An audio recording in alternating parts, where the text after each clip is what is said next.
And then, hi everybody, this is Kathryn. This is the Wednesday Webinette. And if you are just now tuning in, what happened is the Facebook Live didn't work, and so we have jumped over to a Zoom room. And as soon as this video is rendered, then we will be able to post it up over in the videos. I wanted to mention too that I went ahead and just did a really short outline of for today's presentation, and that's over in the files section, and just kind of walking you through this. The other thing I want to mention too is last night in the Facebook group I did a little demonstration of this technique, and I've been using this in with my private clients, and they are absolutely loving this and having some big breakthroughs. So let me go ahead and share the screen right quick and go from here, and then let's see, we'll do this, and there we go. I think that's going to be the best way that's going to happen. All right, so what the heck am I talking about, and why, why would we be adding this process to the one command? One thing I want to talk about is, I don't know if you've ever had this happen, but have you ever gone to church or you go to a meeting, like you go to a seminar and you're like so charged up and you go, yes, or maybe you had a session, maybe you got to attend one of our circles, or you had worked with a healer and you go, wow, this was amazing. And then you walked out of wherever you were and you got in your car, and it's like you had amnesia. It's like the last hour or 3 days or month didn't happen, right? Like, well, what is that about? Well, we're going to talk about that. What is that amnesia? We're going to talk about the power of belief, faith and belief, and why they matter, and why our beliefs very often do not align when we're doing this command, because we all have this pull in us that tells us that there can be more, that we can be more, that life can be better, that there's something kind of beyond that hill, right? And that's life force expressing through you, okay? This is so normal, but what stops us from naturally moving in to that more expanded state? What is that? Why do we get hung up? Well, it has to do with how our mind works. And anytime we start to think about, imagine, or create something, we want to create something, our beautiful brain goes back into, what do I know about this? When did I do this before, right? Because I bet you've had this experience where you go, this is it, I'm doing it, I'm excited, and I'm going to burn the bridges, and I'm going to go forward and make my dream come true. And then you get to a certain point and things start kind of shaking and getting a little harder, right? Like, what is that about? Well, that's because you're going beyond your energetic limits, right? And what starts coming up is all of what we might call them doubts, but then, we might start having memories of past failures, the times we tried it before, and it, like, yeah, that was great for a while, and then everything screwed up, right? What is that? Why do we do that? Well, there's two reasons. One, you are currently operating at a level of consciousness. Everything that you have ever thought, felt, or experienced, and every decision you've ever made up until now has brought you to this moment, okay? And we very often, think about, hey, when we want to do the next thing, what is the next thing I have to learn? What is the next thing I have to do? But we never think about, what is the next step in who I am becoming? Who must I become in order to fulfill this? Because right now, you're in this space of, there's desire, there's some discomfort, there's some pain, there's a little resistance, right? You're excited, and it's all kind of maybe pinging at the same time, right? But it's still all based on how you have known yourself up until now. And I've got some good news. Very often, when we are where we are now, because we're in a state of dissatisfaction that precipitated the change, we tend to start being negative about ourselves and putting ourselves down. And then that old stupid self-doubt comes in. It's like, who am I? Why would they listen to me? You start comparing yourself to other people, right? You start looking at other websites and what other coaches or healers and it doesn't matter what the business is. We all compare. And this is actually brought up to like a 10x level because of social media. This is like we always want to see where we are in the crowd, our social standing. This is how we're set up as human beings, right? Our status, our safety, our security, our influence, all that, right? That's already built into us as a human animal. Then, there used to be, well, there's, our tribe or the people in our town, and then there's those other people, and gee, there's someone kind of like me that they're doing this, and she have some envy. Oh, I want that. That looks good. How do I get that? Why should they have that? I work harder than them. Wait, if they got it, I can get it. And then immediately you're finding what's in common with those you and the person that you want to be like or the results that you want to get. Does that make sense? Are y'all with me? Okay. So this is how we're set up. And then as we start moving forward, we realize maybe there's some learning, there's some skills, there's some inner positioning. And I want you to hold this in mind, inner positioning, the way you know yourself inside your story, but also in how you know yourself inside as you are going out and meeting the world.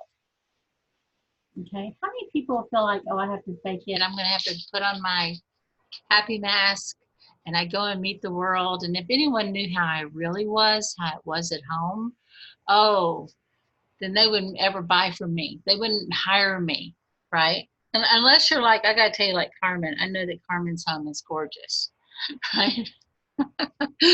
But, we all have that part of our life where we go,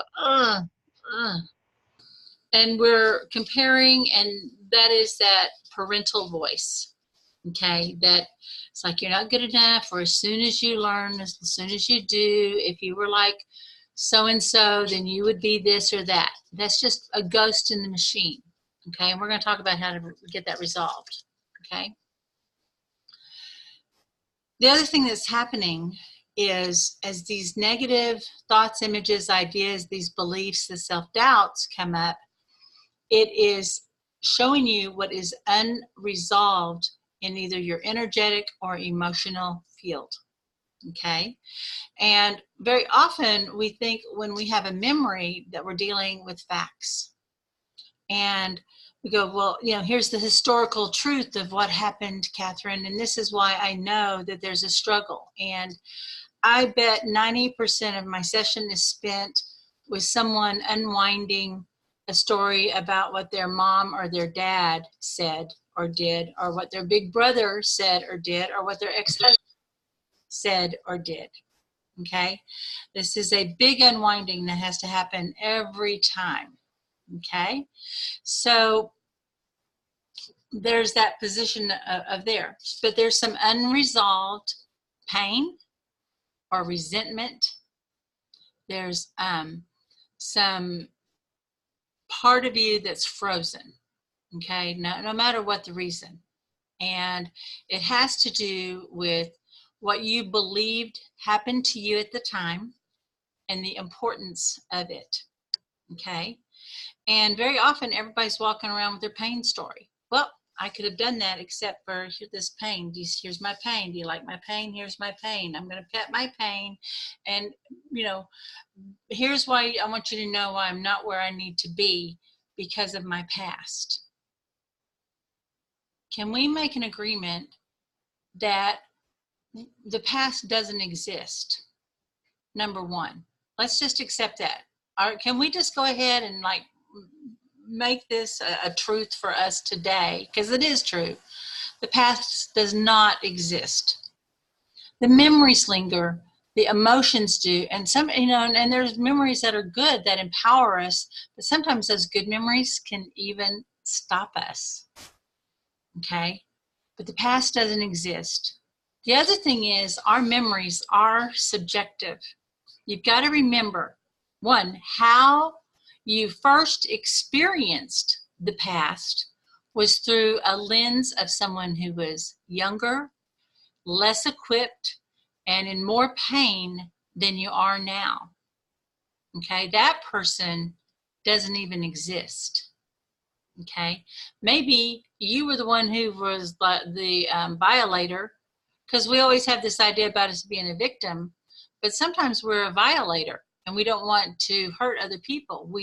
Our mind sets it up so that we are not hurt and that we are not because of hurt, and all of those decisions have to do with what our personal values are.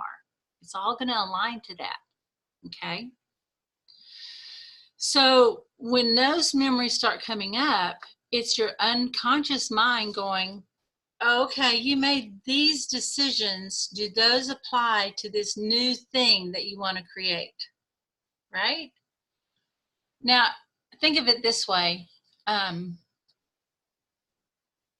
When I was, I don't know if you have had people help you cook dinner, right? And you go, listen, here's how we do it. We're going to set the table. We always have dinner at 6 o'clock. We use these plates, and this is what we have, and we always have iced tea. That's it. Maybe you did that forever, and then you're in a new place, and then there's another person that knew how the old way was, and they come up and they go, I'm here to set the table. You said it's time for dinner, and I'm going to set the table, and where's the tea pitcher? Everything's kind of moved. And you go, oh, no, we don't do that anymore. Right? No, that was the old house. That was the old table. That was that old lifestyle when I got off of work at 5 o'clock and came home and made a dinner and set the table, and we did all that. Now we have another lifestyle where we go to dinner every night, right? It's a different lifestyle. Well, our unconscious mind acts just like that. So one, it's going, did that decision in your past apply to now? But it's also letting you know that there's something that it's not matching energetically, and that there could be something that needs to, we call it unresolved. But I like to think of it as a mathematical equation that, hey, these two together in this formula are not going to get you the result that you want. Okay, if you've been on the Wednesday Webinette, you've heard me give the example of like an Excel spreadsheet, or if you run a calculator, right? And then you hit some function and it just doesn't work, right? And it goes, whoa, what? That is not computing. So the other function of this self-doubt and fear that come up is sometimes it is a signal that there's something that you need some preparation for, okay? That you said, okay, I got this result before because I didn't know. How can I have my plan B in place? How can I, if there is an unknown that comes up, how can I, be sure that I'm going to be flexible, right? Now, if you get hung up on it and you stop yourself and you try to plan every single contingency, usually that's based on fear, because you don't want to lose. You don't want to be in pain, and you're trying to avoid that. But it's also a great distraction technique, okay? You can spend forever trying to plan for every contingency. And basically, you just need to have a good working plan, because things are going to change the minute you start taking action. Here's the other thing. If there is change that you're wanting to make, like you go, I have this idea to create a course, or I want to go get a new job, or I want to start a little business.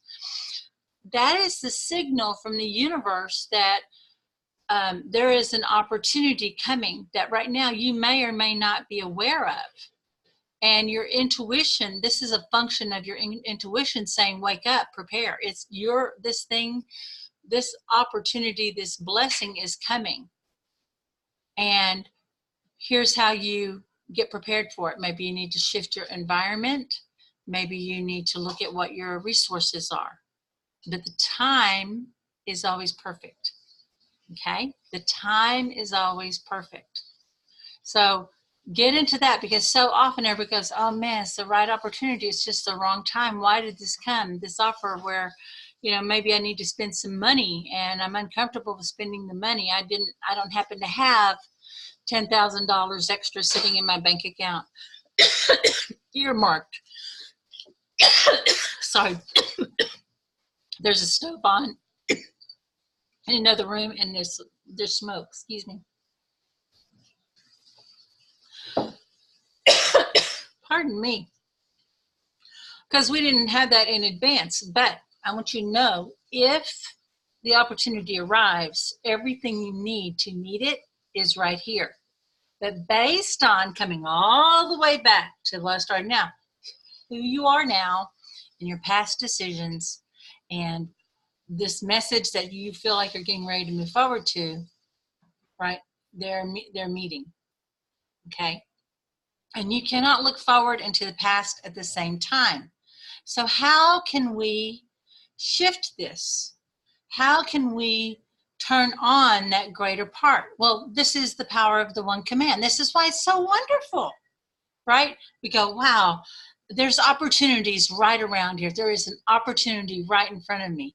I may not be able to see it. Let's just make that another assumption.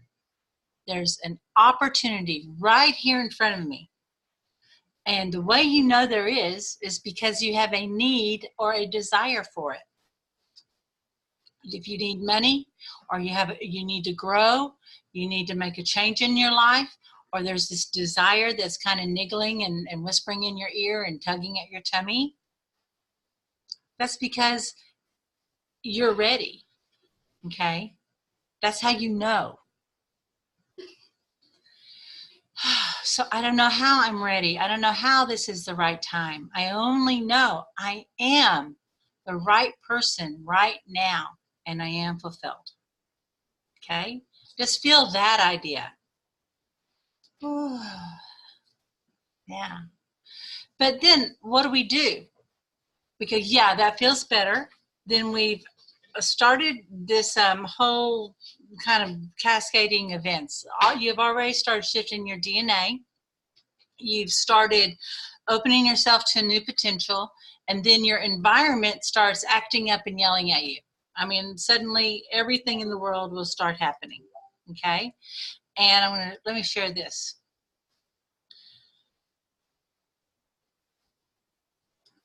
All right, so everything starts shifting. It could be you need to make changes in your environment. Suddenly, you know, the space is not the right space, or it's not the right time.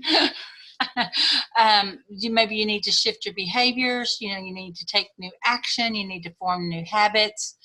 Maybe you need to examine your personal beliefs and values. You'll start examining, hey, am I really capable? Am I able to do this? Am I able to shift? Am I able to learn? Am I able to trust? Am I able to attract the people? What am I able, right? And then, am I the kind of person, do I actually want to be a businesswoman or a businessman? Do I actually want to be a spiritual teacher or healer? And then we want to make sure that we're doing it in a way that's in alignment with our highest and greatest good. But when we talk about spirituality, and these are the structures of belief, when we're talking about spirituality, this is also your entire system. So you could say, you know, all this is great, but, you know, I've got this family system that's really important to me, and I'm going to really rock the boat. Or how can I bring this into my, you know, corporate world, or whatever your world is? This is what we're talking about. This is aligning with your beliefs and values and your greater purpose, okay? And all of this gets shook up, and very often whatever is the squeaking in the loudest is getting our behavior. It's hard to set up new behaviors. We know, like we hear, it's 21 days to create a new habit. But, you know, that is true, except it's not. And here's how I know it's not. Because there's this thing called phobias, okay? And you know, we all have a phobia to some degree, okay? We have a compulsion and phobia. They're kind of like our two ends of the same pendulum, okay? So when we think about phobias, a lot of times we think about fear of snakes, fear of heights, fear of speaking, claustrophobia, those types of things. When we think about compulsions, you know, it could be, we all kind of have that little OCD part of us where things need to be a certain way, right? But then sometimes we cling to that because we feel so out of control. We feel like we've got to create as much control in our life, and we usually focus on some small area, and that's a compulsion. Here's what happens though. Both of these are not something that come up over time. These both happen in an instant. Phobias are born instantly, not gradually. So I had a big phobia that kind of ruined a lot of lovely holidays, and it was I had this fear of fear of heights, but it only appeared on mountains, and it had to do with this really stressful day growing up. And at the end of the day, like, we were on this mountain and we're going around and we're visiting all of these spots. And just as I got out of the car at the last spot, all of a sudden I just had this feeling of the mountain pulling me down. Like, all of a sudden gravity got turned on, and I just had to cling to the car. And I could not, I was like, come on now, we're going to take a picture. I was like, no way, right now. And right then I made a decision that I could not shift that. I could not do that, and I must not ever go to the edge again. Must not ever. And what's interesting, it didn't really affect me on dealing with things like, I've worked in apartments, and sometimes I had to get on roofs, and I worked in high rises, and there's a lot of other scenarios, but there were a lot of mountain trips, like just even driving up the road, I had to like have my eyes closed as we're going up a mountain, okay? I've worked with people who had phobias, and we were able to get the phobia cleared usually within 20 minutes, sometimes less, just with having some reframes of beliefs and just shifting how we think about it. That's how fast it happens. I've worked with people that their whole life was controlled by these fears and got it shifted instantly. Same thing with compulsions.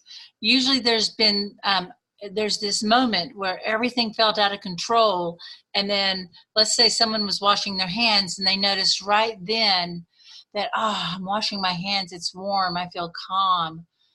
Oh, this is good, I love this, right? And then the mind latches onto that and says, oh, we need to do this all the time. You know, just do it. Now the habit can build up and the need for it can intensify, but what makes it intensify is not actually the repetition of either one of these, okay? When we're talking about fears and phobias, what causes a fear or phobia to intensify is your belief about you having the fear or the phobia. Like, I should be able to get over this. And then some people will be like, yeah, I hate being like this. There's something wrong with me. I'm defective. And then you go, well, I actually know how to help you with that. I can clear that. And then they're actually more terrified because the fear or the phobia or the compulsion are serving them, right? So we have to figure out what's being met there. And it's usually within this wheel that we're talking about there. Where are we holding that belief? And if we can shift it in any one of these areas, this is what happens, okay? So right now, when you command for something, you are commanding from the position of one who wants it, and you kind of got some of that same back talk going on about why you don't have it, what's wrong with you, what's wrong with your circumstances, what's wrong with your environment, the whole thing. Oh, you know, I could be healthy, except I can't get to the gym. I don't know why I don't want to go to the gym. It's so easy. I actually like it there, right? I don't believe it's easy to change. If you believe it is easy to change, and belief just means that you are persuaded, okay? If you could say, you know what, I'm going to choose to be persuaded that I could change my habit. Isn't that better than thinking about, I don't know, that kind of freed me up when I realized that that's what belief is. It's being persuaded.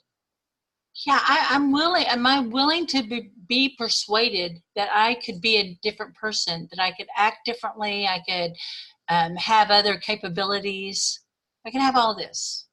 Am I willing to be persuaded? Okay, so we're going to address this. I want to come back to this thing about memories. Okay.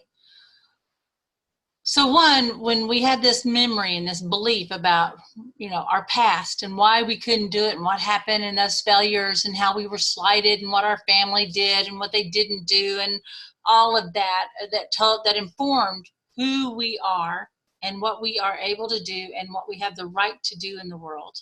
And there's a lot of conditioning that you are overcoming. You're overcoming religious conditioning and your family programming and societal pressures and all the millions of little micro decisions you made in order to get along at work and the millions of micro decisions you made in order to get along in your relationship, right?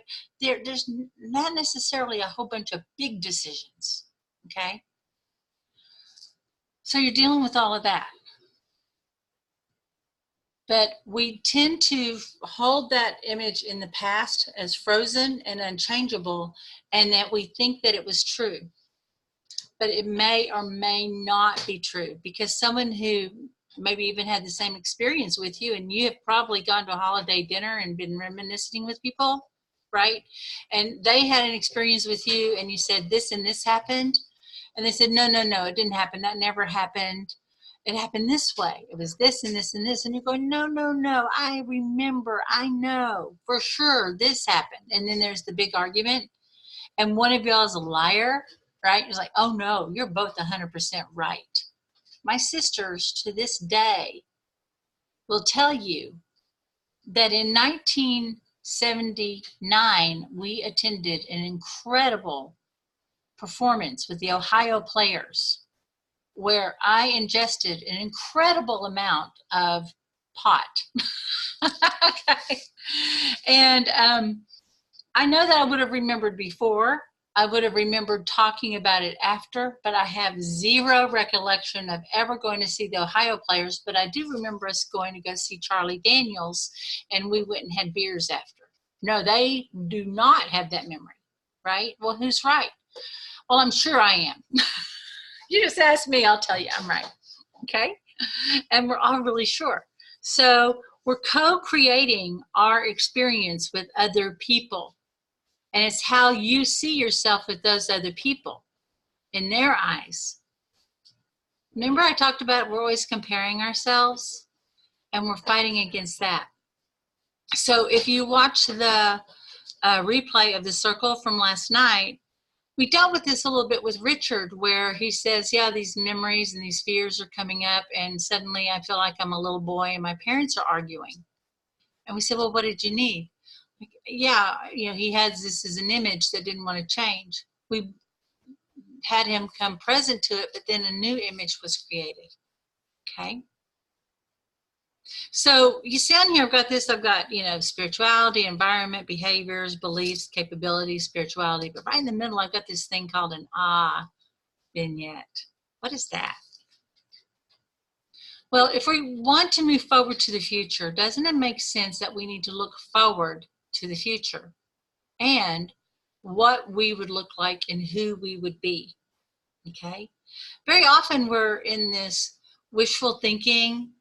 Like there's a song I love by Patti Loveless, and she's got this great line where she says, I'm going to sing it, pardon me, but it says, if I were a rich girl, it wouldn't be the same. I'd buy me a Cadillac and then I'd change my name, right? And so it's that kind of thing. It's like, if I were, right? But she can't even be herself. She has to change her name in that to even have that fantasy. She can't be who she is now in order to even allow that dream to exist. There's a little truth to that. But we are creating from this place of not knowing how, with only some clues about what's possible. And it's our hopes, wishes, and desires that let us know what's possible. But then, what do?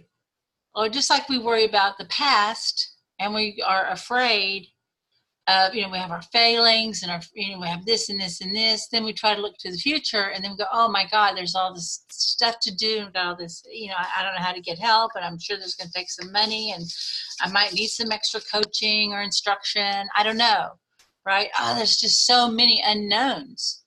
And then what does the mind want to do? Again, plan, make it perfect, get it all handled in advance, and next thing you know, you've been in the construction zone for 3 years and you have not moved an inch and your opportunity has gone away.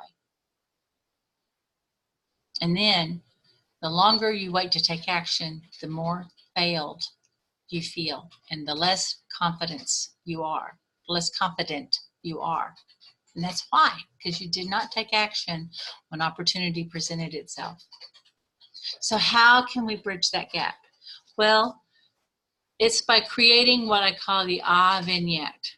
And the idea of this is borrowed from 2 sources. And it's something I noticed in dealing with the public for all those years of showing apartments. The first time I heard about this, it was through Wayne Dyer. And I think it's The Sound of God or The Sound of Creation. And you can look on YouTube, and I'll post the link in here. And just such a powerful method of manifesting. And he talks about how all the names of God have the ah sound in it. Allah, even God, right? All the sounds of God as creator have the ah sound. And he had learned this from a guru, okay? And so the idea is, as you would think about what you want, you breathe in, and then you have this idea and you're sending it out into the world through your voice. Ha, okay, you're sending it out. And so that's such a powerful technique. And I use that, I still use it. I'll use it when I'm like in traffic or when I really want to create something, okay? The other source that comes into this idea, so we have God the creator flowing through you, you the creator. Say, I am a creator. I am a creator. Say it out loud. If you're in a place, you can say it out loud. Yeah, I am a creator. Okay. The other source on this is Joseph Campbell, when he was given this beautiful talk on a famous Bill Moyers interview. And it's Man and Myth, I think is what it is. And he was talking about us as creators, and in the morning, what we're to do is we send our intention out. And he was talking in terms of the Om sound, and it's actually Om, like from chanting and that, okay? But he says it's actually an okay? It's a sending out and receiving back. Okay, so taking those 2 ideas, in the morning we're going, we're sending out our intention. Then the end of the day, we're coming back at our creation and we're examining it. So we're going to talk about 2 parts. We're going to talk about the creation in the morning. We're going to talk about the receiving at night. Okay, all right. So those are the 2 ideas that support it. But then here's my third piece that ties it all together, that is in my personal experience. As you know, I worked apartments for 20 years. I showed thousands upon thousands of apartments, and there's not a big difference between most floor plans. Someplace might have 3, 4, 5 floor plans. I was at one place that literally had 12 buildings and no 2 were the same. I've had that. And, but I would show people apartments. I'd try to best figure out what it is that they wanted, what their needs were, right? And what their life was like in the apartment. What was I doing? I was already using this wheel here that I have, this, hey, so, you know, like, how do you live? Are you a daytime person, nighttime? Do you need light, right? And like, are you a homebody? Do you go out? And, you know, I wanted to get a sense of what was important to them, and community and friends and neighbors, or do they hate everybody? Right? Did I think they were the kind of person that could follow the rules, right? And could I see them living there? Did they match the profile that I had for the property? And did I think they could match on the whole thing?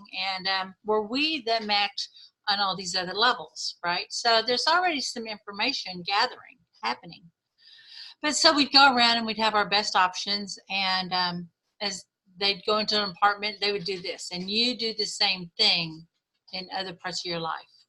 You go, well, what about this? And you go, well, I could see the sofa here, the chair, the kitchen, the bed. Yeah, I think that could work. But there's this flat energy, or maybe your head goes, yeah, this is right, this is good, but then there's a part of you tugging and it's not quite right, okay? And I would know that that wasn't their apartment.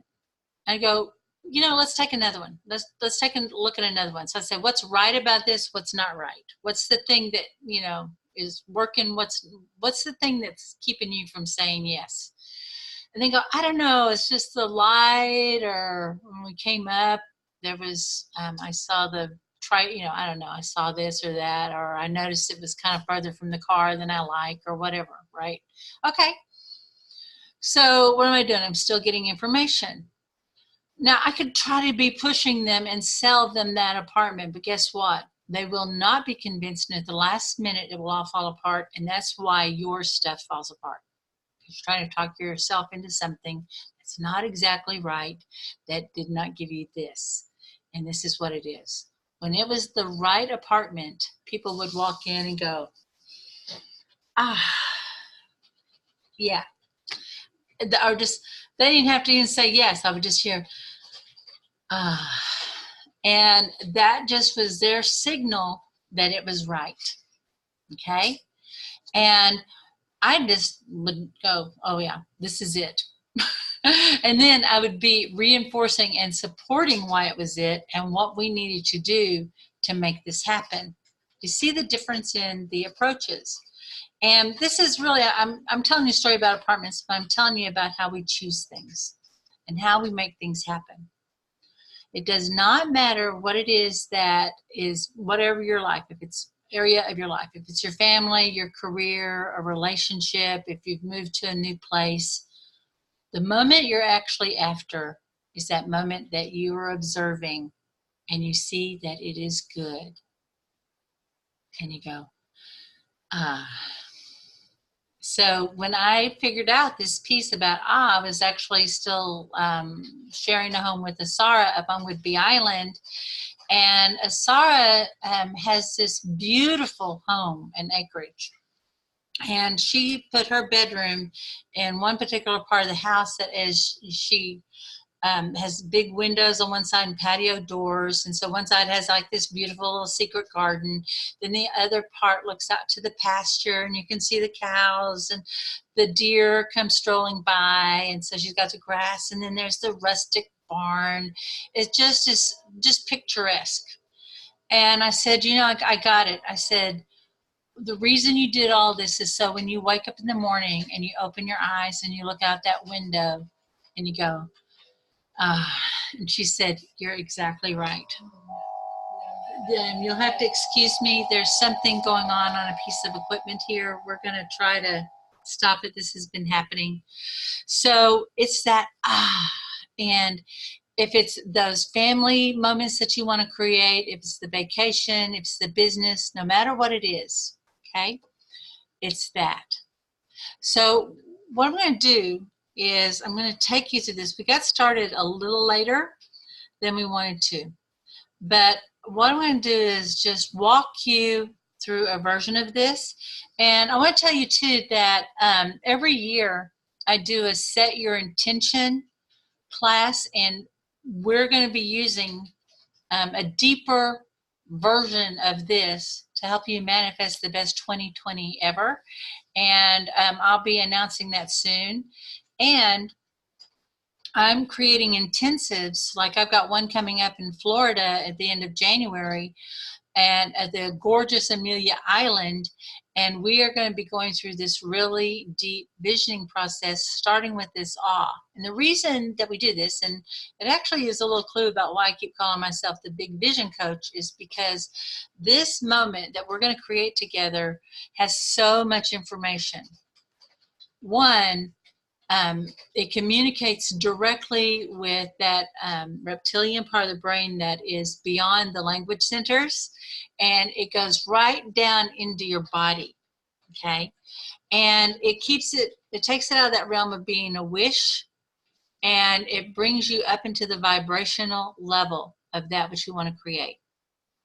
The other thing is that if we create that image, there are a lot of assumptions that go along with that. And as we start spending more time with that image of ourselves, which actually aligns to what we really want, which is instead of, oh yeah, I've got my Cadillac, or I've got my Beamer, or I've got my whatever the car is, and I'm living in a big giant mansion, and I'm doing this and I'm doing that, and I'm traveling around, and all my bills are paid, and I'm giving money to my friends and my clients. I've got clients all over the world, and I got this and this and this. You're in a different part of your brain. This brings it into everything coming from that as you as the creator, and then it's just information that starts to unfold and expand from that moment. Very different positioning, very powerful. And what I discovered that I have the ability to do is to occupy this space with people and pull out the information and turn it into a working plan. And then once we get that working plan, then then we figure out what our markers are, and then we go from there. Okay, so this is a big piece about how I work. And then the other piece is we use something called vision mapping across, which is an NLP technique, and where we're actually getting some information, and we're taking our skills and resources we have today, and then we're saying, hey, what will help me create that? And we pull that vision into here and now. And then it unlocks more skills and abilities and resources within you. It literally starts shifting your DNA. And this process works so beautifully with the one command. So this is really the missing piece as far as when you go, hey, what do I do after the command? Or I'm trying to do this, but then I get freaked out and I'm taking action. And how many times do I keep commanding? And you try to manage all that. When you get in alignment with this, and then from that higher position, you do your command, that one command starts bringing in new information. And what happens is it creates this energetic field. Okay, and also it has an emotional resonance, and it either feels right or it doesn't. And everything that does not match that emotionally or energetically or aligned to your values, or it just is not the fit for you, it's not going to appear to you. Okay, it just makes everything clearer. And then you're taking all your actions not from the position of being a wannabe or someone who has failed, who's trying to avoid failure and have that one big win, or somebody who's living in the someday, right? You are living from the aspect of being a conscious creator with all the power, skills, and resources you need in order to accomplish whatever you desire. Now, there will be disappointments. There will be times that we run up against our limitations. There'll be things that happen. But as we are working in this, I cannot promise that life is not going to happen. But what I can promise is that from this position, as you start meeting, your commitment will be deeper. You'll be more resilient. You'll have greater flexibility. And then you'll have this new conversation with yourself about how to handle things, instead of having to take time to berate yourself and tell yourself all the ways that you're a failure. You won't have to do that anymore. Isn't that great? So this gives you this more flexible way of looking at yourself and getting information. So think about, I want to pause right now. I feel like I've given a whole bunch of information. Let me come back to the participants. Let me stop screen sharing. Woo! I want to tune in and get some feedback, and just make sure you're with me, because I feel like I have to give so much information so quickly. I want to find out if there's any questions or comments at this point, and you can just unmute yourself, or you can type in the chat bar if you're not in a place that you can talk. We'll take a little sip while we do that.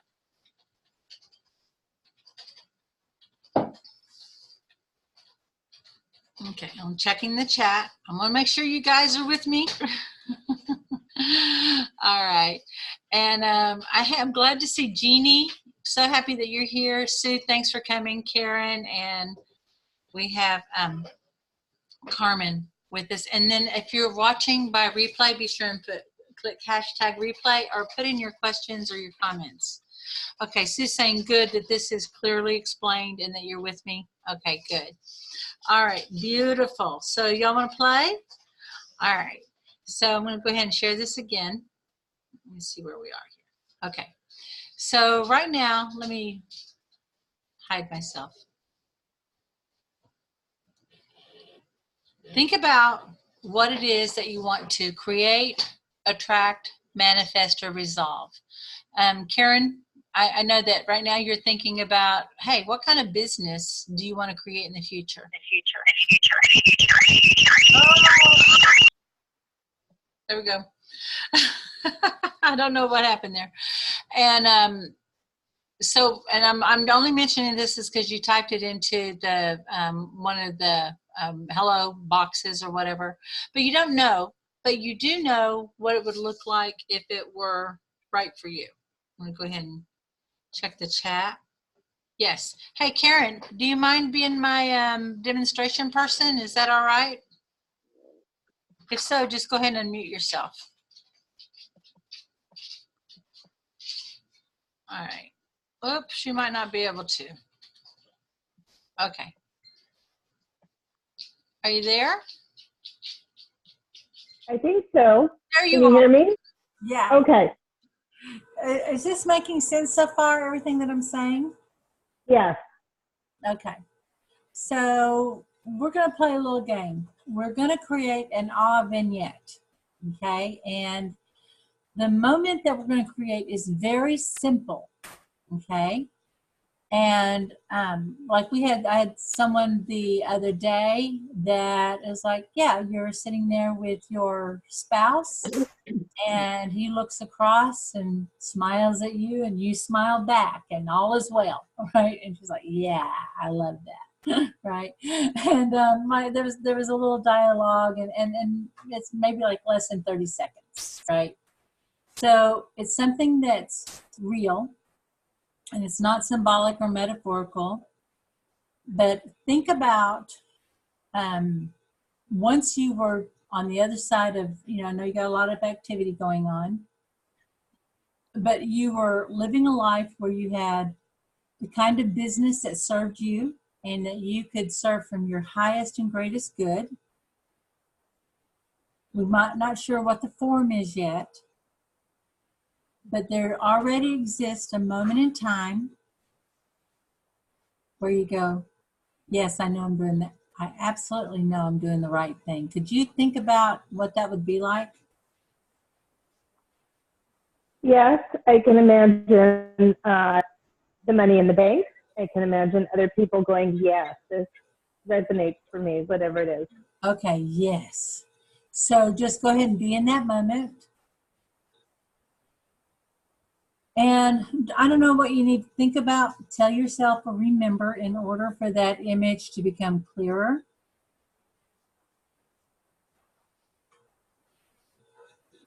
Oh, you're asking me? Yeah, no, just be with it. And now just take in a breath And go, ah, just a little sigh. Ah. Breathe in. Think about it a little more.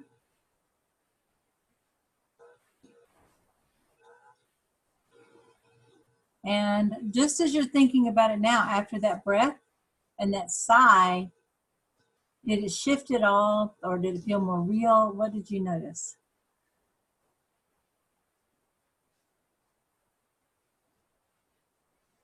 I don't know. Okay. So take another breath in and just sigh. Out loud. Yeah. Like, oh man, this is good, right? So you said it was you're looking at your bank account, and let's bring it down to where you're like, let's make it real. Like, I don't know, you're at home after, a wonderful day, and you get a little beep on your phone and you see, it's an alert from your bank that more money has come in. And you go, yes. And your husband looks over and goes, hey, what's that? And you go, look, right? He goes, what would he say? What would your husband say to congratulate you? He'd say, I'm proud of you. Okay, so be in that moment of your husband saying, I'm proud of you. Notice how that feels different than everybody saying. Yeah, Right. Yeah, very different. So now think about that moment where you look over and you go, look, and you see his face. And really bring in the detail, like if he's smiling, if the image is it in color or is it black and white? What does it look like? It's color. Yeah. It would be more of a high five. Right on, sister. Yeah, right on. And then you look back at the phone and you're like, oh, yeah. Mm-hmm. Yeah, those are good moments. I love those. Yeah. So now breathe into that. Go ahead and breathe that image right up through your nostrils. Now,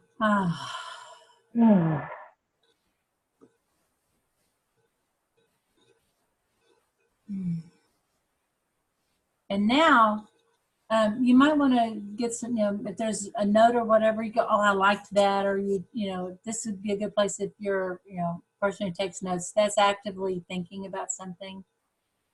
But then this is also a great place to do a command, okay? And the command is, I don't know how. Let's see. So like for you, it's like that moment Jerry gives me a high five, right? I'm sorry. Your husband? Pete. Yeah. Pete. I'm sorry. All right. Well, Jerry can too, but first Pete. Okay. So it's actually, I don't know how Pete celebrates my success with me. I only know it is so now and I am fulfilled. So just roll your eyes straight up.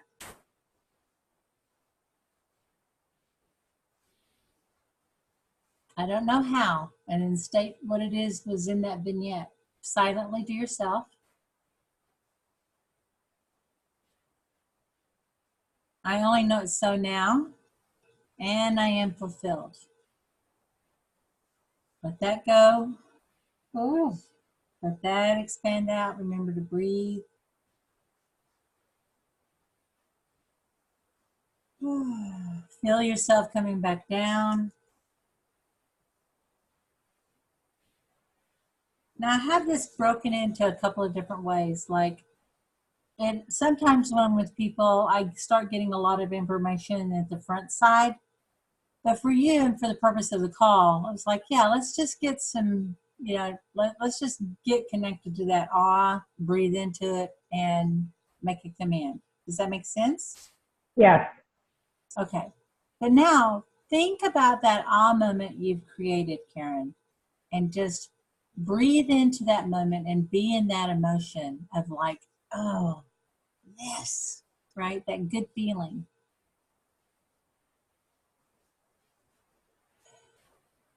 And now just become the person that's living that life.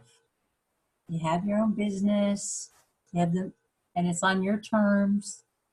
You have the time and energy to do what you want, when you want it.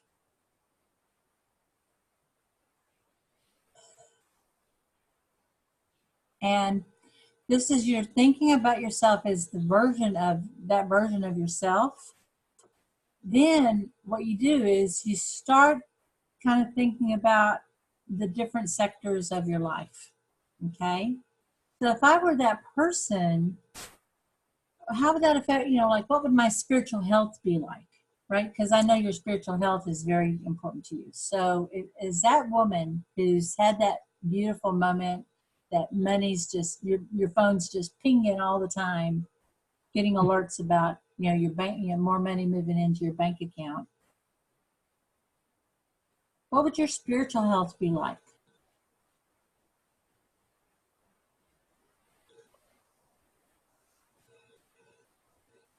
Well, I would stick to my yoga practice every day. Yeah.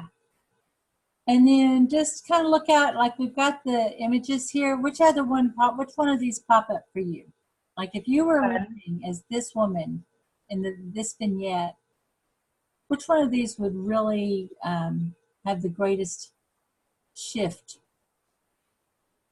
Fun and social life. Yeah. You'd probably be more confident going out into the world. Like, what do you do? Oh, I have my own business instead of like what you were doing before, right? Which there was nothing wrong with it, right? Oh yeah, this is who I am. This is what I do. I've got time and energy and money to do this stuff, right? True. Yeah. So what we do is we just think about that moment, and then from being that person, right? Then you just start thinking about these different areas of your life, and it helps to make some notes about what your life would be like. Okay. So then you would notice like what new feelings and images and ideas come in. So the other thing is, like, if you go, well, I still don't know exactly what my career or business would be, right? If that bothers your mind, you go, well, I don't know how I have the perfect career. I don't know how I create the perfect business for myself. So let's just go ahead and do that. Okay. Okay.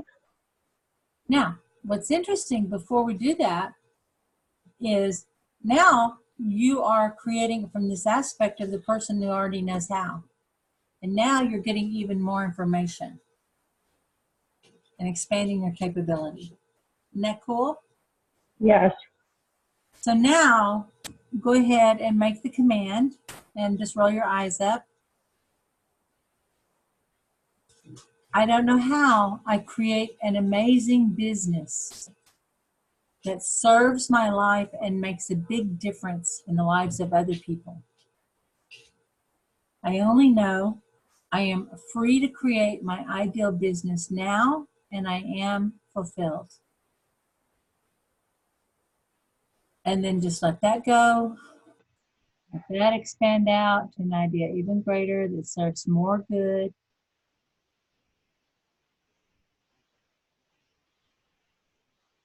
And then now just feel yourself coming in this space of gratitude and appreciation. We're going to unwind, unwind, unwind. Any old thoughts, images, ideas, any old programming, any old memories that no longer serve you. I'm just going to let it go, let it go, let it go.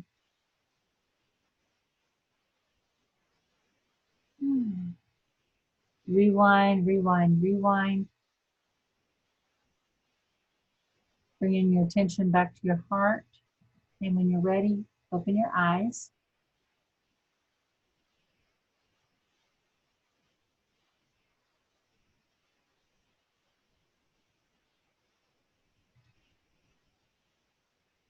Did you make it all back? Yep, I did. Okay. So then you would just be aware of, you'd be just kind of spend some time thinking about this, right?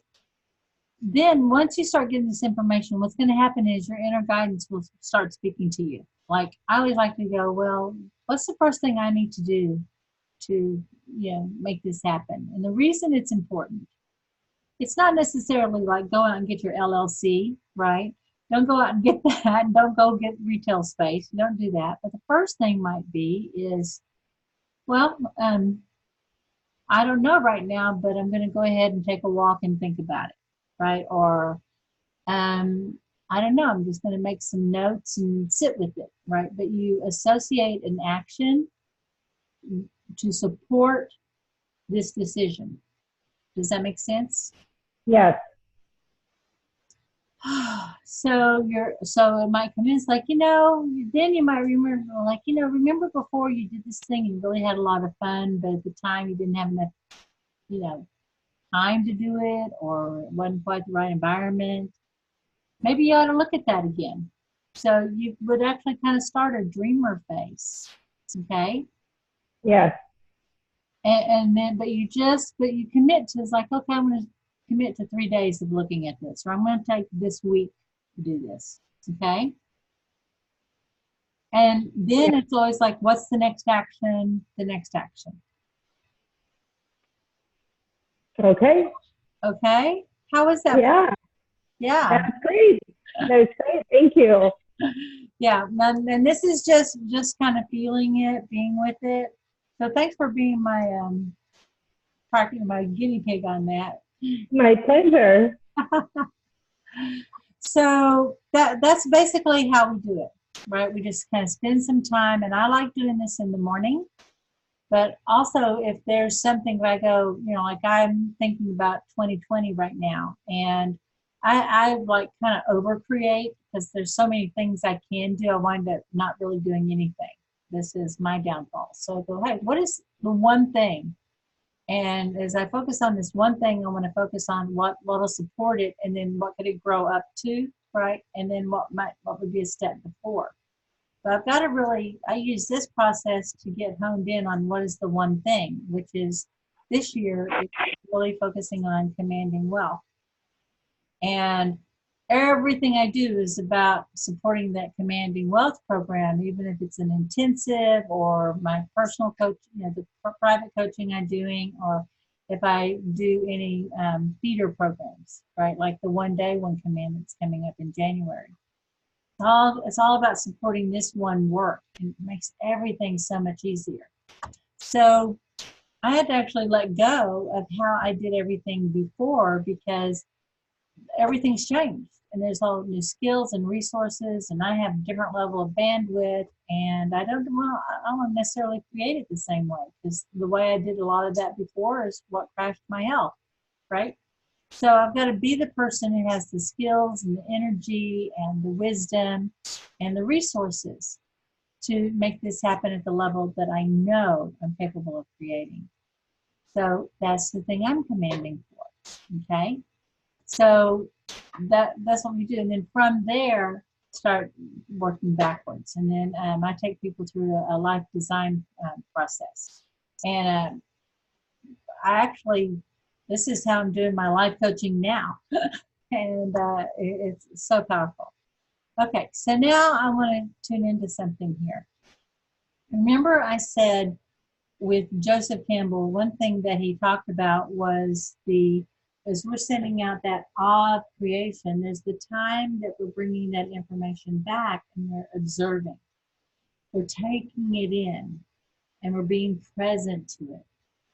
And very often what happens at night is we sometimes can't sleep because there was something happened during the day and it's not resolved, and we worry about it. And then at night we kind of have this fitful sleep, and then we wake up the next day not feeling good, right? And the thing is, we are working, we're using our natural sleep cycle and our creative cycle in a way that's harmful, because as we're settling into bed, our brain waves are starting to lower just the minute we lay down. It starts slowing down, okay? And then when we start remembering, that takes us into alpha. Then we're engaging our emotions. So a lot of times we might be worrying about stuff that needs to happen the next day. Well, you're in bed. It's not, you're not going to be doing that work. Now is not the time to be doing the work or to be thinking about it. But guess what? Your unconscious mind is awake all night long and it can work on it for you. So in this process, I'm just going to walk you through kind of quickly. I'm just going to kind of explain how it works for me and why it works. Okay. So taking this in, this daily review. When we are in bed and we're going to think about our day, I'm just going to explain it. I have it written out in the handout. Okay. So like when I tuck in my granddaughter, I go, hey, how was your day? Was it a good day? Yeah, yes, no. Well, what was something that happened today that you liked? What was good today?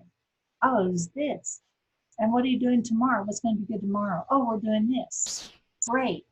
So I've created this bookend so that she's going to sleep with good thoughts.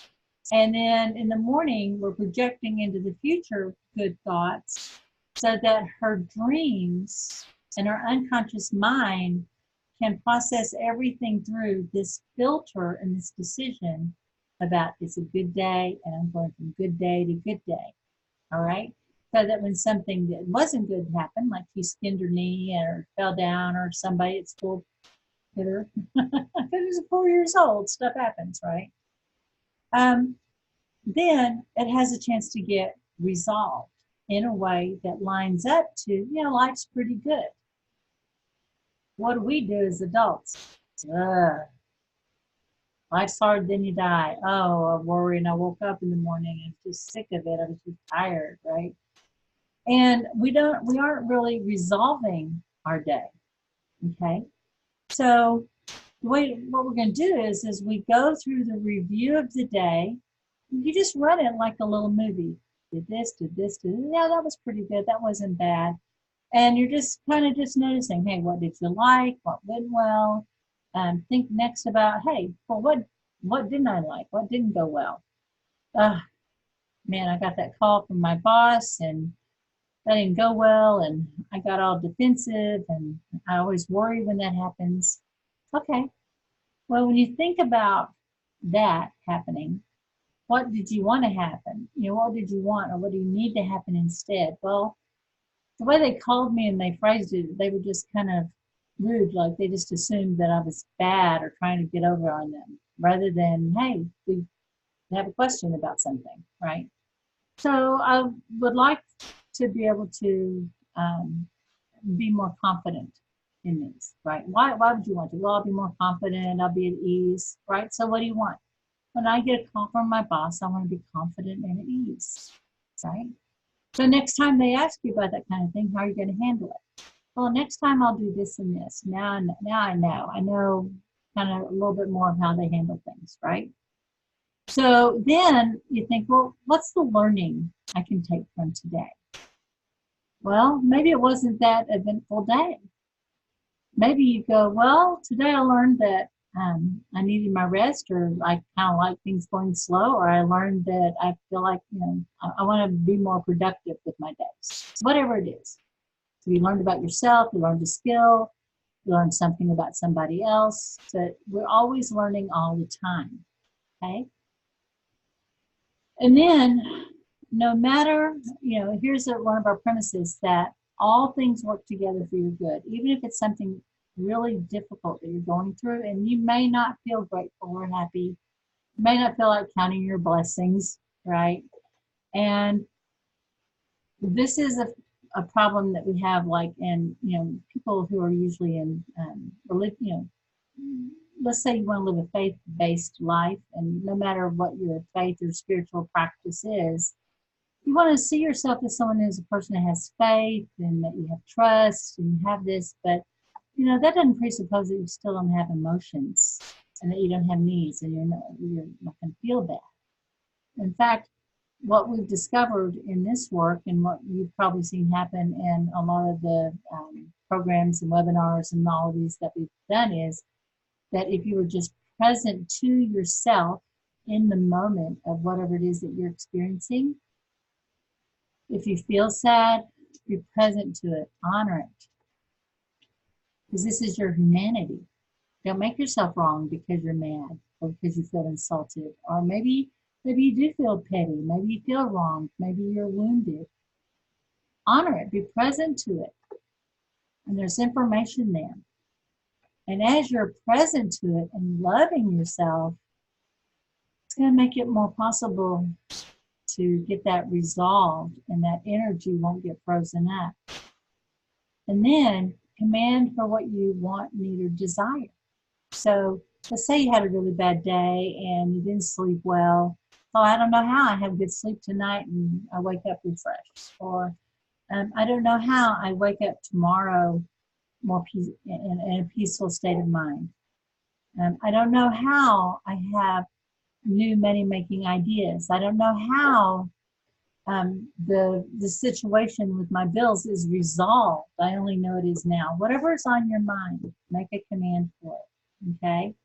And then command your unconscious mind to resolve any problem or challenge and to give you the answer in the morning. So I wrote down some samples here, like, I don't know how my unconscious mind resolves all matters in alignment with the highest and greatest good for all.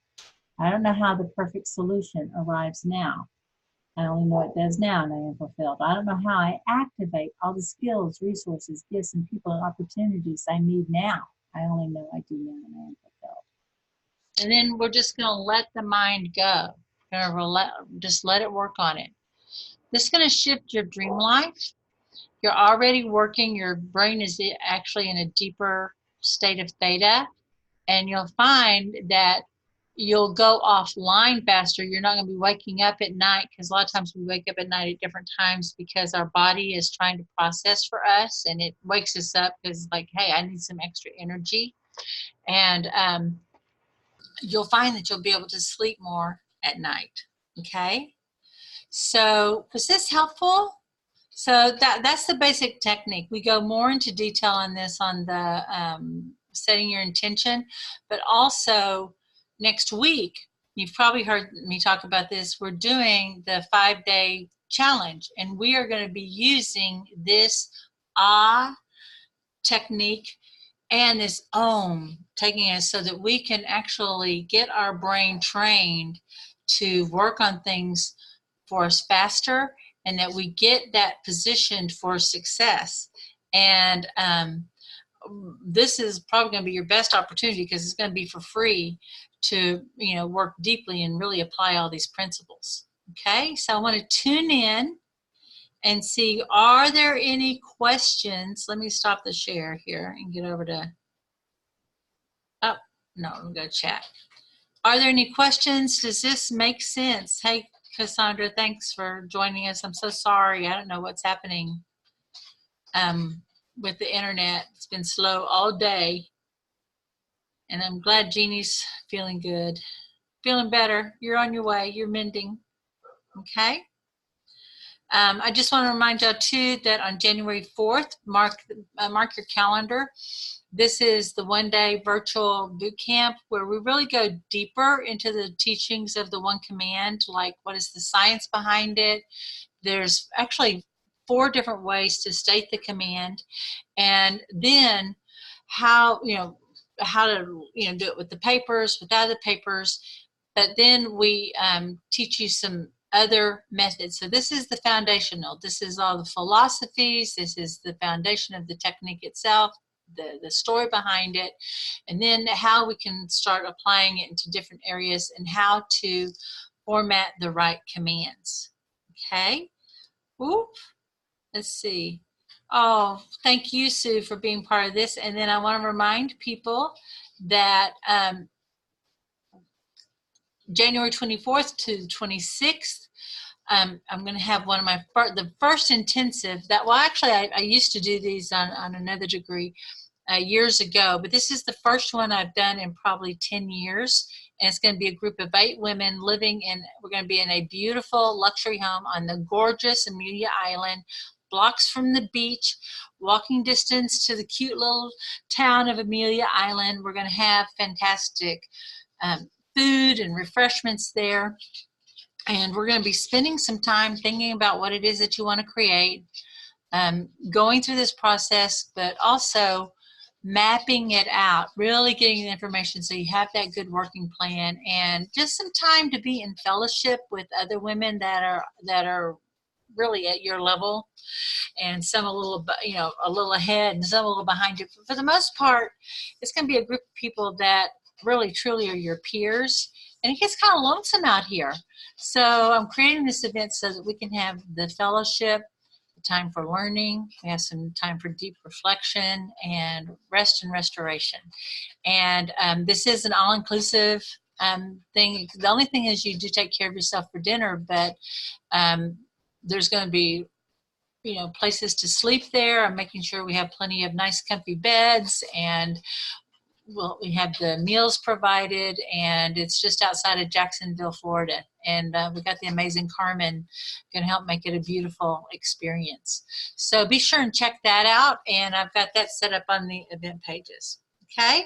Well, thank you so much for being part of this. Thank you for taking time to be part of this. And if you know of anyone who you think could benefit from what we're doing in the One Command Money Mindset Mastery group, please feel free to invite people. I have a big vision to triple the size of this group this year and build a worldwide community, and I know that you're a part of that. So, my love, until next time, this is Kathryn Perry, the Big Vision Coach, and I witness your mastery. Bye-bye.